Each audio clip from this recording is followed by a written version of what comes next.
Olá pessoal, meu nome é Concécio e essa é mais uma live do canal Deus Sem Igreja.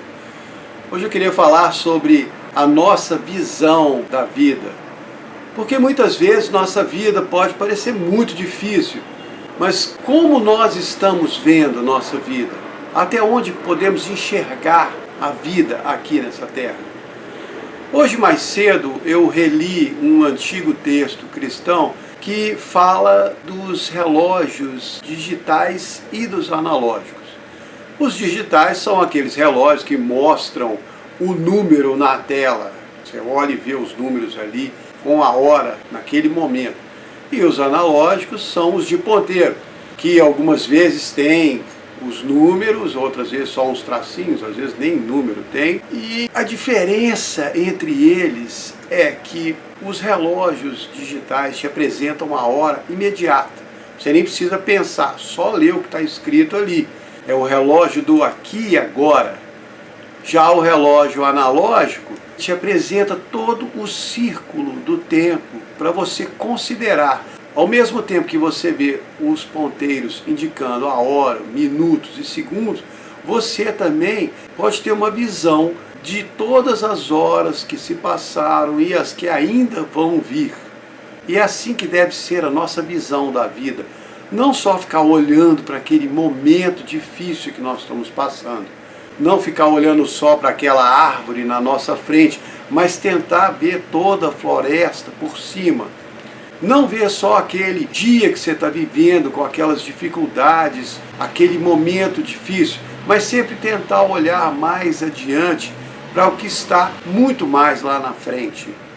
A visão panorâmica de todos os nossos dias pode nos ajudar muito a enfrentar as batalhas que nós temos que encarar.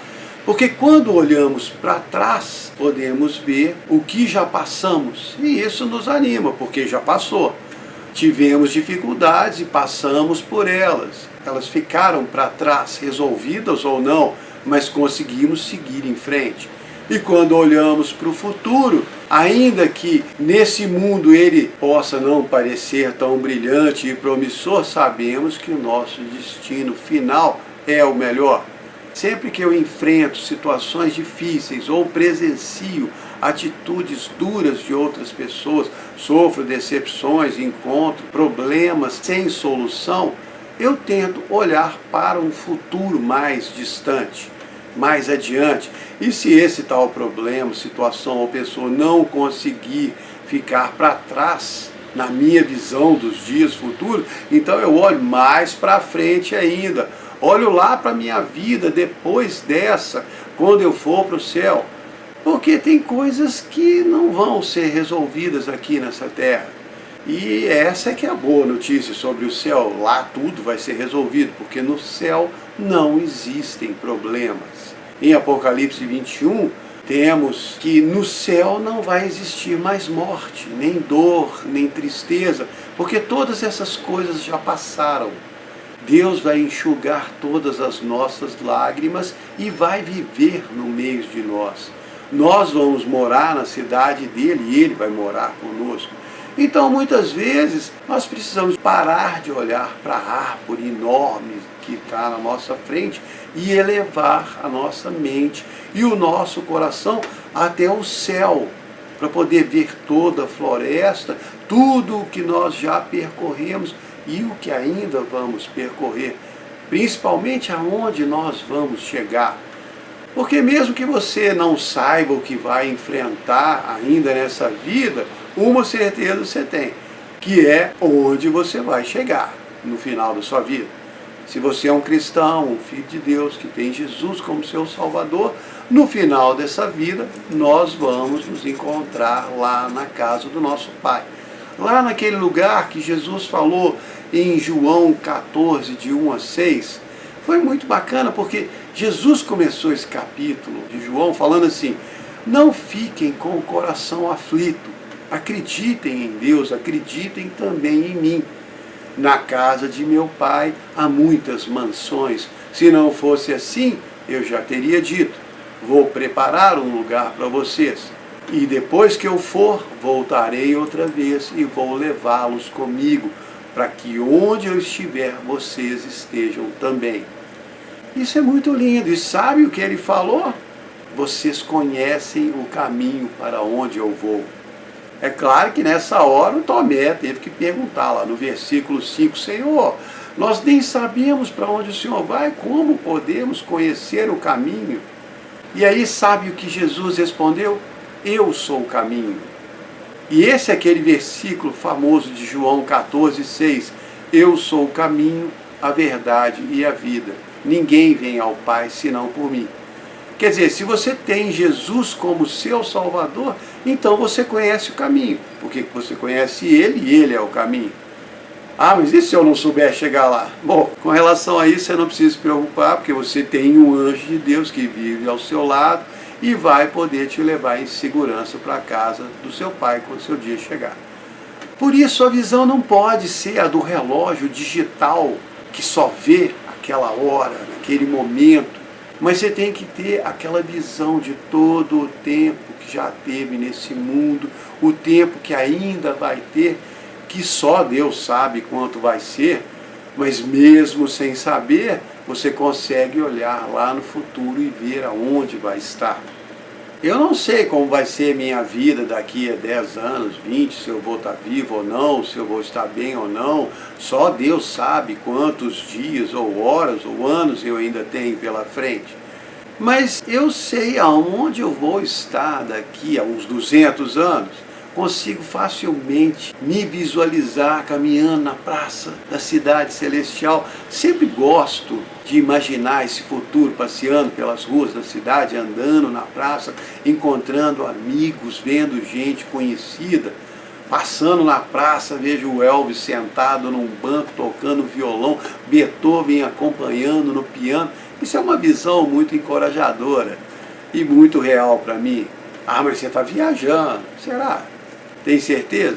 Eu sei que existem muitas visões diferentes do céu, muitos conceitos, muitos mitos, mas como cristão eu tenho a minha visão do céu. E, inclusive, é um céu muito feliz. Como eu já citei no Apocalipse 21, lá no céu não vai haver tristeza, então vai haver alegria, felicidade.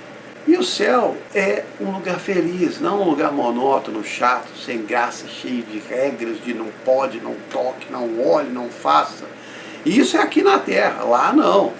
Por isso que o Paulo escreveu lá na carta para os Colossenses, capítulo 2, versículo 20 a 22, vocês morreram com Cristo e por isso estão livres dos espíritos maus que dominam o universo. Então por que é que vocês estão vivendo como se fossem desse mundo? Não obedeçam mais as regras como essas, não toque nessa coisa, não prove aquela, não pegue naquela. Todas essas são proibições que têm a ver com coisas que se tornam inúteis depois de usadas. São apenas regras e ensinamentos que as pessoas inventam. Isso é muito forte. Eu li esse versículo da tradução na linguagem de hoje, mas na contemporânea a paulada é a mesma, Colossenses 2, 20 a 22. Pode ler lá em qualquer Bíblia, qualquer tradução. Então, voltando à nossa visão da vida, o que nós precisamos aqui não é nos concentrar nos nossos problemas e esquentar a cabeça, torrando os miolos, tentando achar soluções. É claro, nós precisamos viver a nossa vida, resolver os nossos problemas. Não podemos ser alienados, mas existe um grande vale entre ser alienado e ser estressado, morrer de preocupação, desesperado. E a vida no mundo de hoje é programada para te estressar. Os problemas são instantâneos e exigem soluções instantâneas e você é obrigado a resolvê-los. Mas enquanto tenta resolver, procure colocar sua mente no destino final da sua vida. Porque, como eu disse antes, alguns problemas nós não vamos conseguir resolver nesse mundo. Aí nós vamos ter que fazer um embrulho com esses problemas e entregar para Deus. Se Ele achar que deve resolvê-los aqui, ótimo, Ele nos ajuda. Se não achar, então vamos continuar entregando e deixando eles sob os cuidados de Deus. E nós temos que seguir em frente, confiando nele e olhando para o nosso futuro brilhante lá na frente. Vocês lembram que na última live eu recomendei que vocês lessem o capítulo 11 de Hebreus? Lembram disso? Não era um dever de casa, não estou cobrando. Mas é um capítulo muito legal, conhecido como o capítulo da fé, porque nele Paulo faz um resumo dos grandes homens de fé. Inclusive, eu citei Hebreus 11:16, que Deus não se envergonha deles de ser chamado seu Deus, pois já lhes preparou uma cidade. Mas aí, logo depois do capítulo de Hebreus 11, que Paulo cita os grandes nomes da fé, no capítulo 12 da sua carta aos Hebreus, ele começa escrevendo assim: portanto, nós que temos essa grande multidão de testemunhas ao nosso redor, que são todos esses grandes homens de fé que ele citou, que estão nos vendo no mundo do Espírito, deixemos então de lado tudo o que nos atrapalha, todo o pecado que nos rodeia, e continuemos a correr sem desanimar a corrida marcada para nós, mantendo os nossos olhos fixos em Jesus, porque Ele é o autor e consumador da nossa fé. Na versão atualizada diz que é por meio dele que a nossa fé começa e é ele que a aperfeiçoa. Mas a mensagem importante aqui é mantendo os olhos fixos em Jesus. E essa é a questão que eu levantei aqui no começo dessa live. Para onde nós estamos olhando na nossa vida?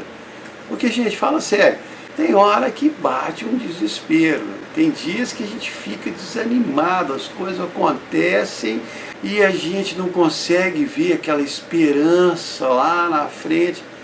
Hoje mesmo eu fiz uma postagem no meu Facebook pessoal que não foi nada encorajadora, estava mais para uma murmuração. Coloquei lá a metade do provérbio 13:12, a esperança adiada faz adoecer o coração.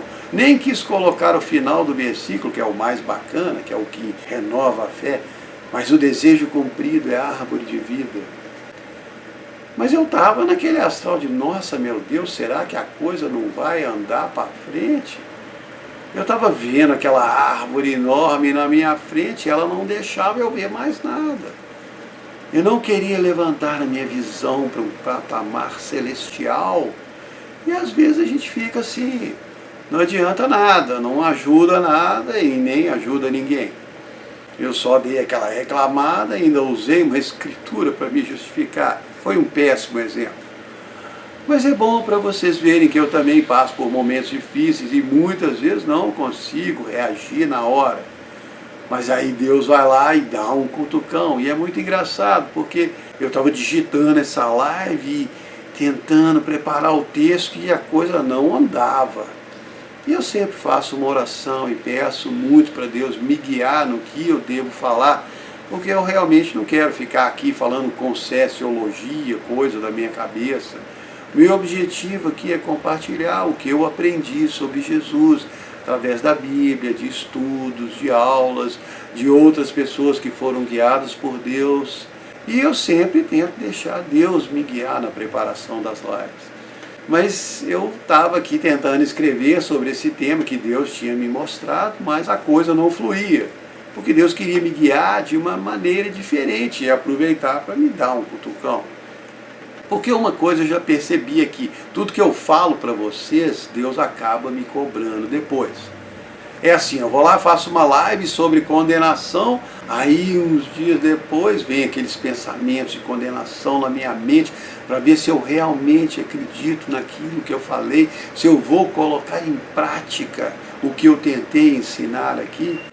Tem horas que eu até fico meio com medo de falar sobre alguns temas, porque eu sei que eu vou ser provado neles.